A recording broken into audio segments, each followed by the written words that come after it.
Newsmax TV wants to hear from you. J.D. Hayworth here, hard at work for Newsmax TV. We want to hear from you. Click here, newsmaxtv.com/video comments, and send us a video. It's not about us, it's about you. And your voice can be heard across America. That's newsmaxtv.com/video comments. Make your opinion known. This is a rare opportunity to actually hear your voice and see your face. Follow the on-screen instructions, then tune in and join the conversation. We'll be looking for you.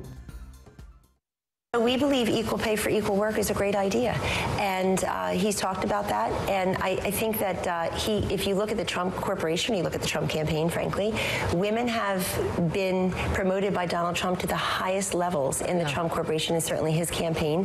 And I can assure you that he will take a look at the fact that now in our country, the workplace is everywhere, the workforce is everyone, and really try to take a look at rewarding work in a way that doesn't just, it's not about government policies. It's about, I think, incentivizing employers to work with employees individually. Continuing now on America Talks Live, Hour 2, Kellyanne Conway, Mr. Trump's campaign manager, appearing on MSNBC's Morning Joe earlier today, talking about equal pay, a major issue for many women voters. Whatever issue is on your mind, we invite you to call in at 1-877-NEWSMAX. That's 1-877-639-7629. Let's continue our discussion by welcoming back from New York City, Liz Peek, columnist for the Fiscal Times, and from out in my old Arizona stomping grounds, Jennifer Burke, co-founder of Politistick.com. What was that great line in Oh Brother, Where Art Thou? Don't forget those ladies, y'all. You cannot forget female voters, because just statistically, there are more of them than men.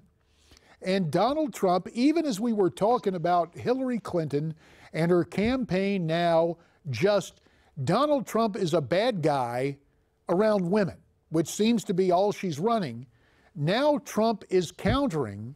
Not only has Kellyanne done great work for him in her media appearances, but now Melania Trump, back on the stump today, headed to Pennsylvania. And so, Liz, when we think about that, and I can tell you from some of my GOP colleagues in the House, especially around the Philadelphia area, they were saying it was all about suburban women, getting them to understand that really Republicans speak the same language. Can Melania actually help attract women voters here in the final 5 days? I don't know, honestly. I've never seen Melania speak in person. I think she's a very attractive woman, and she obviously speaks very lovingly and fondly about her husband. I think more impactful would be talking about issues that are important to women. Yes, equal pay is a popular thing with the Democrats, but anyone who's done any research on that knows it's kind of a bogus issue. The reason, we don't have time to go into it, but there are a lot of reasons why women on average don't earn as much as men, and it has to do with the fact that they are raising children and they take time out of the workplace and so forth, and that's been pretty well documented.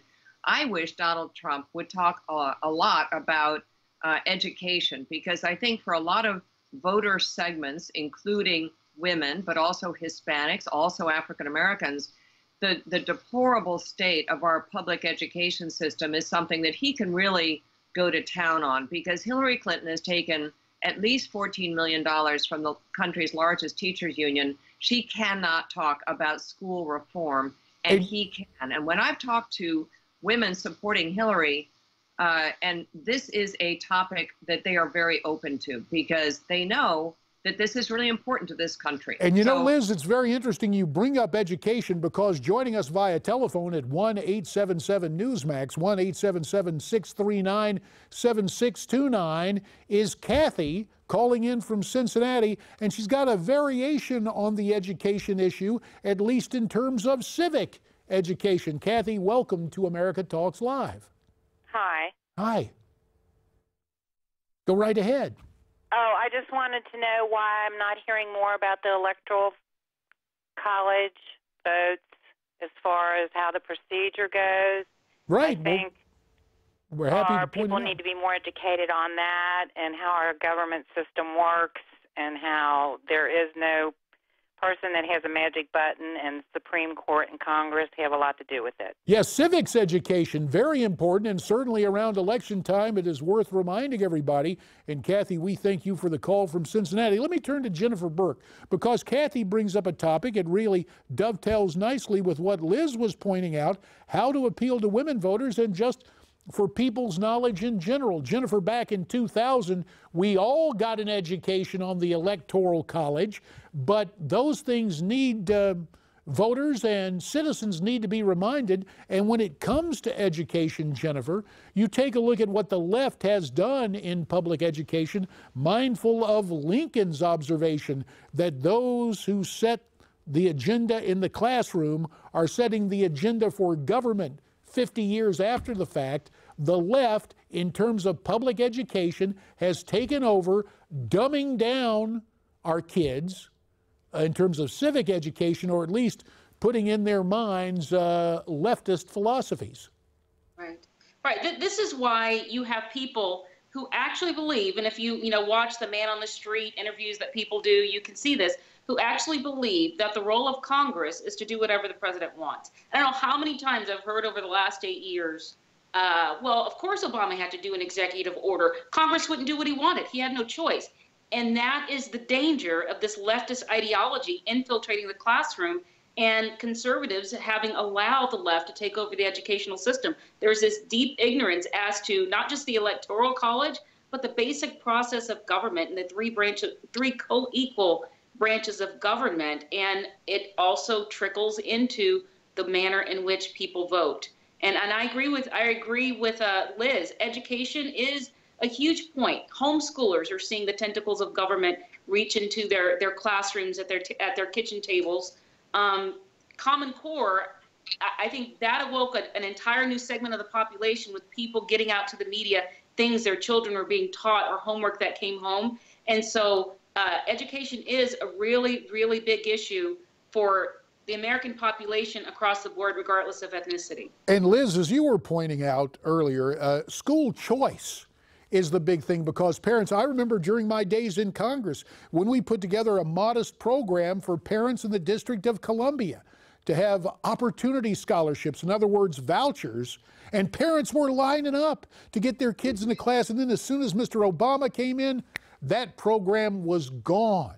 The unionization, taking what should be a proud profession, teaching, and turning it into a politicized union has been a lament. And we appreciate you pointing it out. Let me go to something else. I want to get your comments on it, Liz, because Jennifer touched on this before the break with people who weren't exactly politically attuned. And that is, of course, what Hillary is doing to Donald Trump and his conduct with women.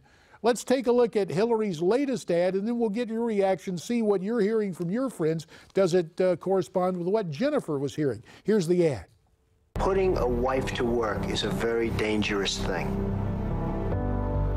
When I come home and dinner's not ready, I go through the roof. I'd look her right in that fat, ugly face of hers. She ate like a pig. A person who's flat-chested is very hard to be a 10. So you treat women with respect? I can't say that either. And so that's the ad. And I guess when the whole idea was in politics, Liz, if you're on the attack, you don't give folks a chance to answer back. But Jen was pointing out how her friend remembered Bill Clinton's sexcapades. So again, is this going to work with people? And there you are in New York, which leans to the left a little bit, to say the least. Are people, do they adopt this thing about, oh, that Trump is a monster, we can't have him in the Oval Office? Got about a minute left here. In fairness, it's been a cumulative thing. I mean, I think that the tape that came out about him saying pretty vulgar things about women really shocked some people. Frankly, I think it shocks young people more than older people, because they have been so schooled in what you can say and what you can't, and they were really shocked by it. I mean, I know a lot of people in their 30s, and they were like, whoa, that's just horrifying. I can't vote for that guy. I think it's out there. I think it's faded as an issue. And I think Hillary just continuing to bang on it. I mean, I think everyone is saying who's watching her now, yikes, doesn't she have anything else to say? And that's her problem. She really doesn't. I mean, she's not addressing the issues in a favorable way at all. Hey, Jen, before we go, final 30 seconds to you. A new poll from Suffolk University and USA Today finds 45% of Americans are concerned the media will try to change the election results. Is this election more about the media actually than the two candidates running for the White House? 20 seconds. I think it is. I think if you look at the alphabet networks on television, was crazy how much time they spent on the salacious Trump story. I know it's salacious, and how little time they spent on the many, many, many scandals that have plagued Hillary and are just ramping up over the next, since over the last week. All right, we will have to call it right there. Listen, I appreciate it. Jennifer Burke in Arizona, Liz Peek in New York City. Our thanks to you both. More of your phone calls ahead, and Wayne Allen Root joins us from Nevada, telling us what's happening out there. It's America Talks Live.